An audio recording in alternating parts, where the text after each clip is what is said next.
Assalamualaikum warahmatullahi wabarakatuh. Kelompok kami di sini akan presentasi mengenai bab ekuitas.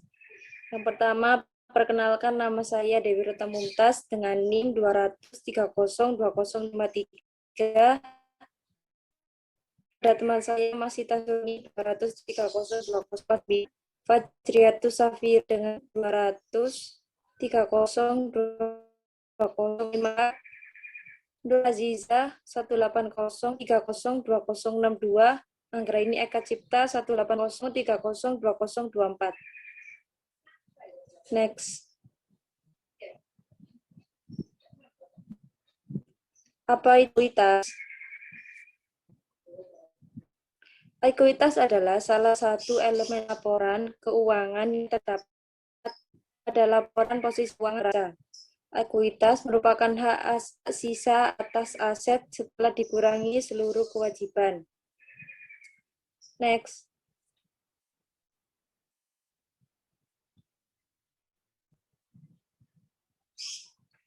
Ekuitas.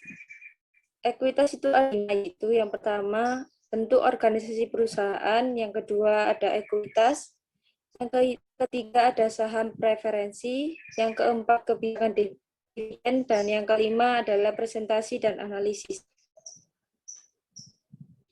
Next.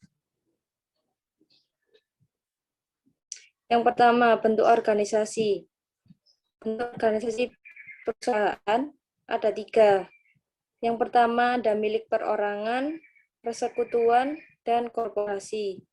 Karakteristik korporasi adalah 1. Diatur dengan hukum perseorangan, 2. Menggunakan sistem saham, 3. Pengembangan berbagai kepentingan kepemilikan. Next. Bentuk organisasi perusahaan. Karakteristik korporisasi adalah dengan tidak adanya ketentuan yang membatasi, setiap saham membawa hak-hak berikut. Yang pertama, berbagi secara proporsional keuntungan bagian. Yang kedua, berbagi secara proporsional dalam manajemen. Yang ketiga, berbagi secara proporsional aset pada saat dilikuidasi. Dan yang terakhir, berbagi secara proporsional dalam setiap penerbitan saham baru. Next.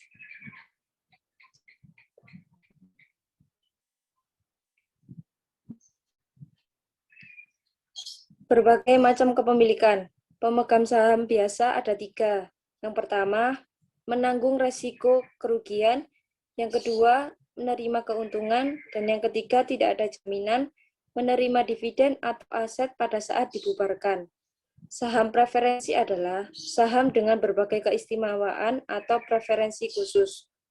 Selanjutnya akan dilanjutkan oleh teman saya.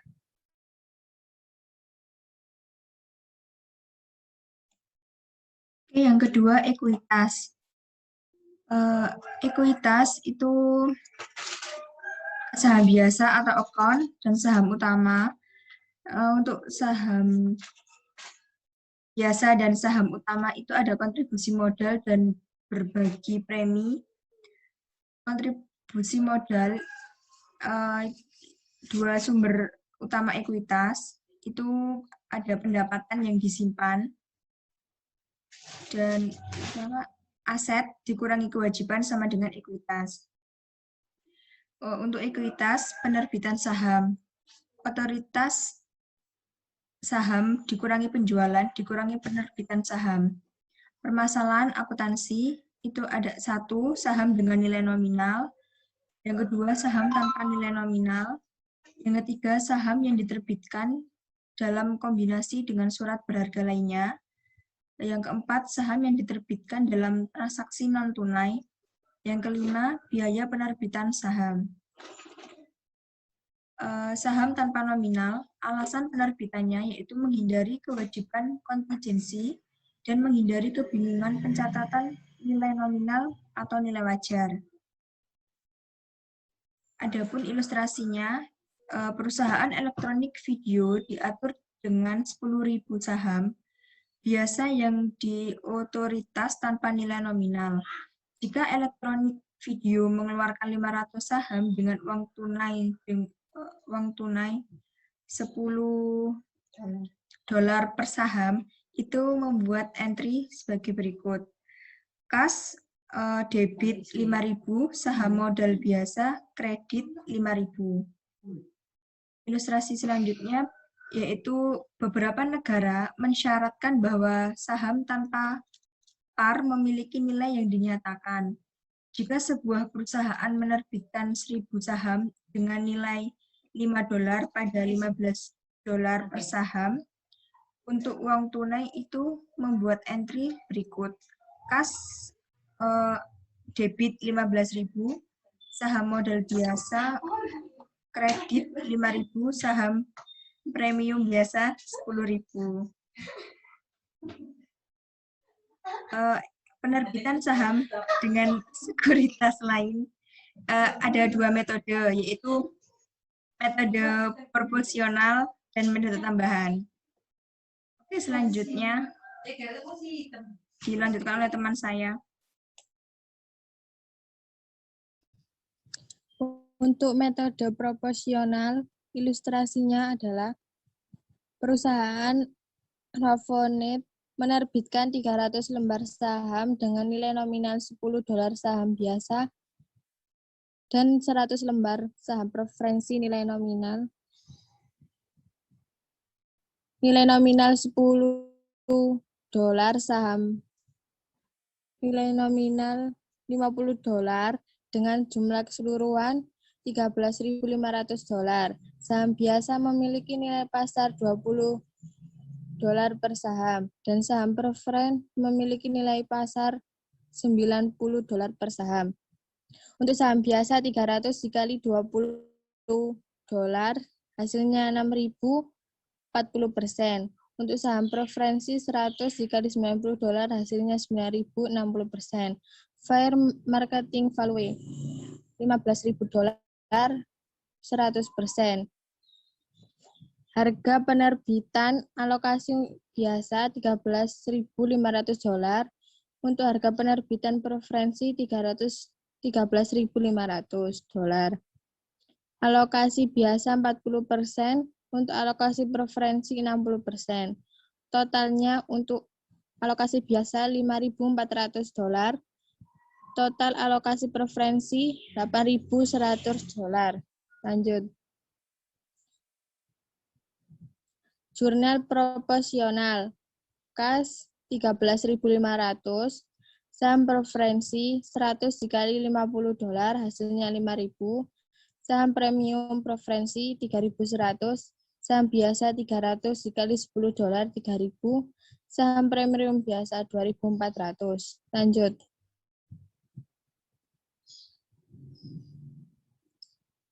Untuk ilustrasi metode tambahan, Rafonete Corporation menerbitkan 300 lembar saham dengan nilai nominal $10 saham biasa dan 100 lembar saham preferensi nilai nominal $50 dengan jumlah keseluruhan $13.500. Saham biasa memiliki nilai pasar $20 per saham dan nilai saham preferen tidak diketahui. Saham biasa 300 kali $20 hasilnya 6.000. Untuk saham preferensi 100 dikali $0 hasilnya 0. Nilai pasar yang adil $6.000. Untuk alokasi harga penerbitan biasa totalnya 6.000. Untuk alokasi preferensi totalnya 7.500. Lanjut.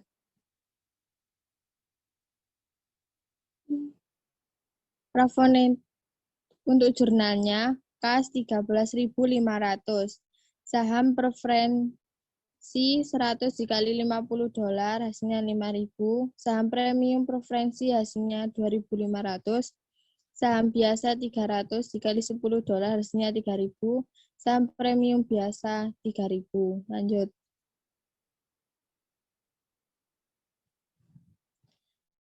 Biaya penerbitan saham. Biaya yang terkait langsung dengan penerbitan saham yang pertama biaya penjaminan, yang kedua akuntansi dan biaya hukum, yang ketiga biaya cetak, yang keempat pajak. Harus mengurangi dana yang diterima dari penjualan saham. Lanjut. Yang ketiga, saham preferensi. Selanjutnya akan disampaikan oleh teman saya.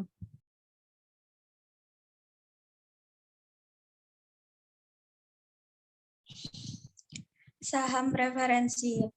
Yang pertama preferensi untuk dividen, dan yang kedua preferensi untuk aset jika diikuidasi, dan yang ketiga dapat dikonversi saham biasa. Yang keempat kesempatan untuk mendapatkan option, dan yang kelima ada non voting. Next.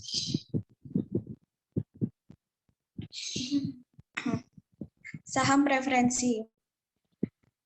Yang pertama ada kumulatif, yang kedua partisipasi, yang ketiga dapat ditukar, yang keempat dapat ditarik, dan yang kelima dapat ditebus. Sebuah perusahaan dapat menampilkan preferensi atau batasan apapun selama itu tidak melanggar undang-undang pendirian negara tersebut. Akuntansi untuk saham preferensi pada saat penerbitan sama dengan akuntansi untuk saham biasa. Next.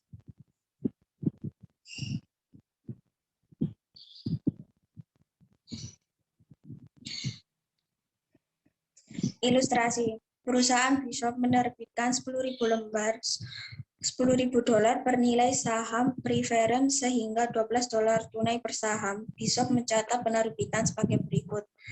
Kas 120.000, preferensi modal saham 100.000, preferensi premium saham 20.000. Next.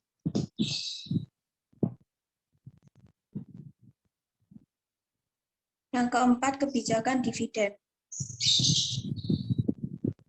Next.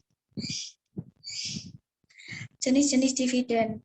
Yang pertama ada dividen tunai, yang kedua dividen properti, yang ketiga dividen likuiditas, yang keempat ada dividen saham. Dividen saham yaitu mengurangi ekuitas perusahaan.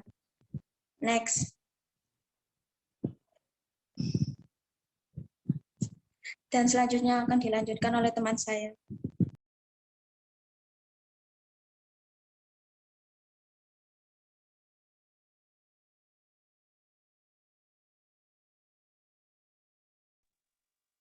Selanjutnya, dividen tunai. Yang pertama, pengumuman pembagian. Dewan Direksi melakukan pemungutan suara untuk mengumumkan dividen tunai, dan jika hasilnya disetujui, maka dividen segera diumumkan. Sebelum dividen dibayarkan, daftar pemegang saham terakhir harus disiapkan. Karena itu, biasanya terdapat tenggang waktu antara saat pengumuman dan pembayaran. Yang kedua, pengumuman dividen liabilitas. Pengumuman dividen tunai merupakan kewajiban, dan karena pembayaran biasanya dilakukan dengan segera, maka biasanya disebut sebagai kewajiban lancar. Next.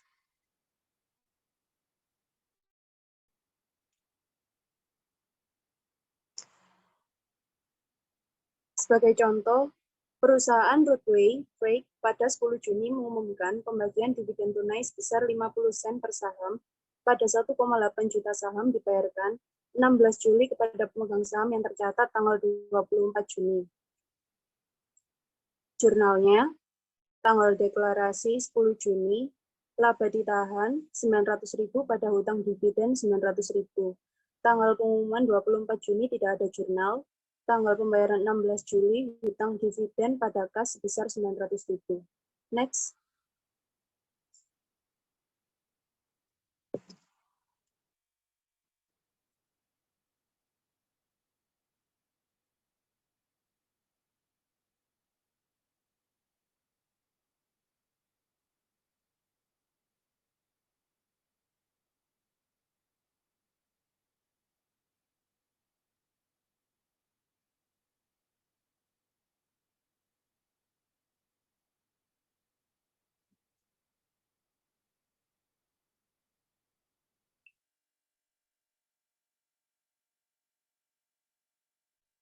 Dividen properti ya.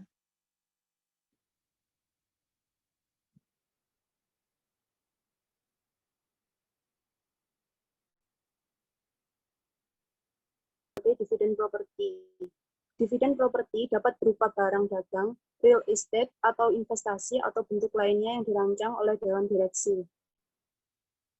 Ketika dividen properti diumumkan, perusahaan harus menetapkan kembali nilai wajar properti yang akan dibagikan dengan mengakui setiap keuntungan atau kerugian sebagai perbedaan antara nilai wajar dan nilai buku properti pada tanggal pengumuman. Dividen yang diumumkan kemudian dapat dicatat sebagai debit ke laba ditahan atau dividen properti yang diumumkan, dan kredit ke hutang dividen properti pada jumlah yang sama dengan jumlah wajar properti yang akan dibagikan. Pembagian dividen ini dilakukan dengan mendebit hutang dividen properti dan akun yang berisi aktiva yang dibagikan atau ditetapkan kembali pada nilai wajar di kredit. Next.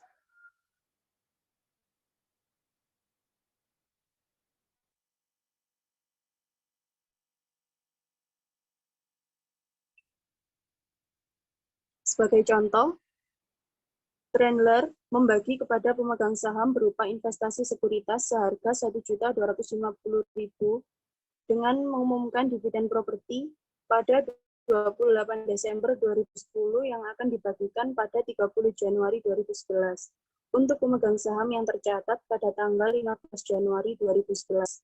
Pada tanggal pengumuman, sekuritas memiliki nilai wajar sebesar 2 juta. Jurnalnya, tanggal deklarasi 28 Desember 2010,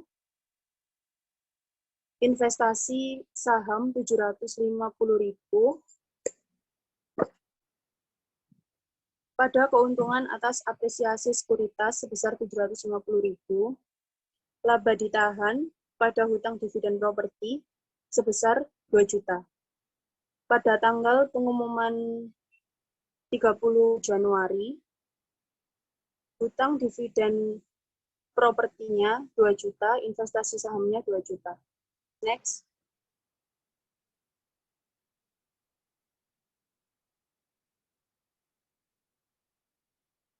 Selanjutnya, dividen likuidasi.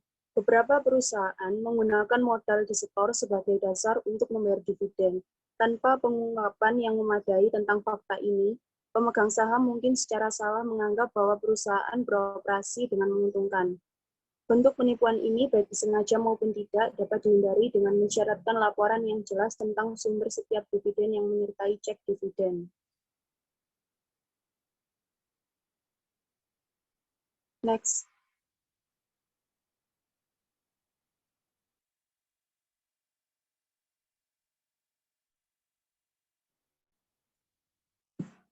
Sebagai contoh, McChesney Minus mengeluarkan dividen bagi pemegang saham biasa sebesar Rp1.200.000.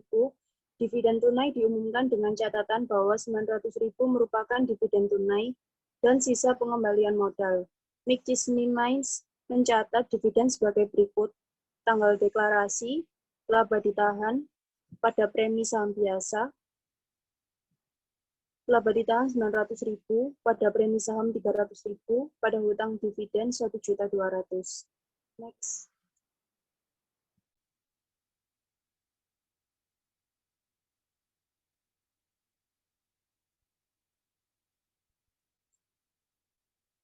Ilustrasi selanjutnya, McChesney Minus mengeluarkan dividen bagi pemegang saham biasa sebesar 1.200.000.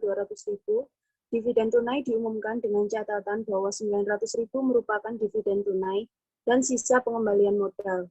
McChesney Minus mencatat dividen sebagai berikut: hutang dividen pada kas sebesar 1.200.000. Next.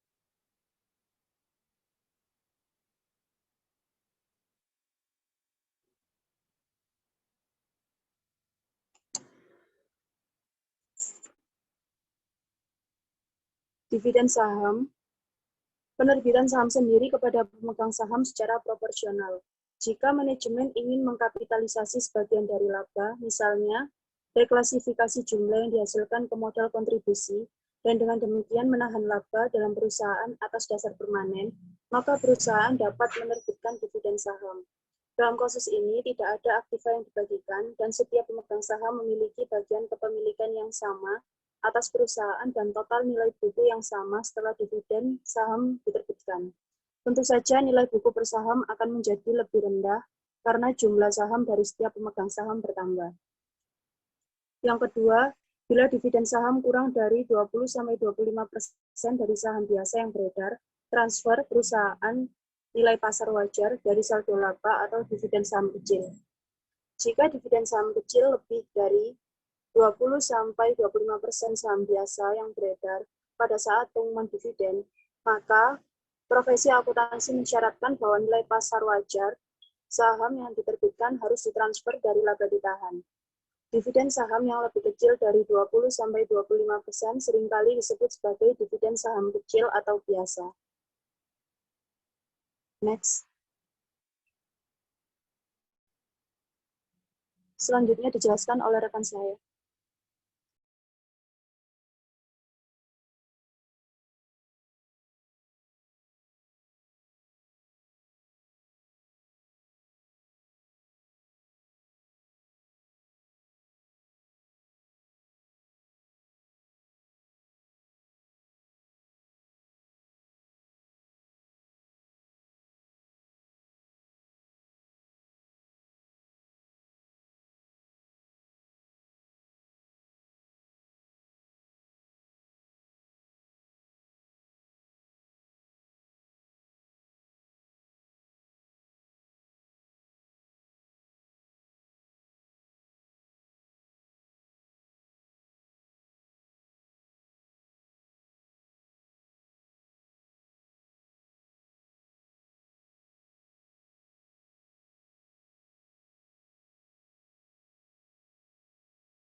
Baik, selanjutnya saya akan menjelaskan tentang ilustrasi dari company ini memiliki 1000 lembar saham biasa yang beredar dengan nilai pari, yaitu 100, dan laba ditahannya ada 50.000. Jika vendors mengumumkan 10,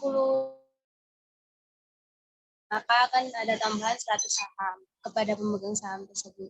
Dan jika nilai wajar sahamnya biasa 130 per lembar saham, entry-nya adalah tanggal deklarasi, yaitu laba ditahan masuk pada debit sebesar 13.000 dan dividen saham biasa dibagikan itu masuk pada kredit sebesar 10.000.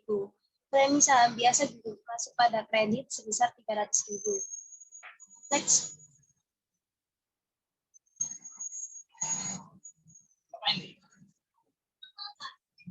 Dan ilustrasi selanjutnya yaitu Fin Corporate memiliki 1000 lembar saham biasa yang beredar dengan nilai pari 100 dan laba ditahan 50.000. Jika Findesk mengumumkan 10% dividen saham, maka akan ada tambahan 100 saham kepada pemegang saham. Jika nilai wajarnya saham biasa itu 130 lembar saham, entry-nya adalah yaitu keterangan tanggal dividen saham biasa dibagikan 10.000 dan modal saham biasa masuk pada kredit 10.000. Next.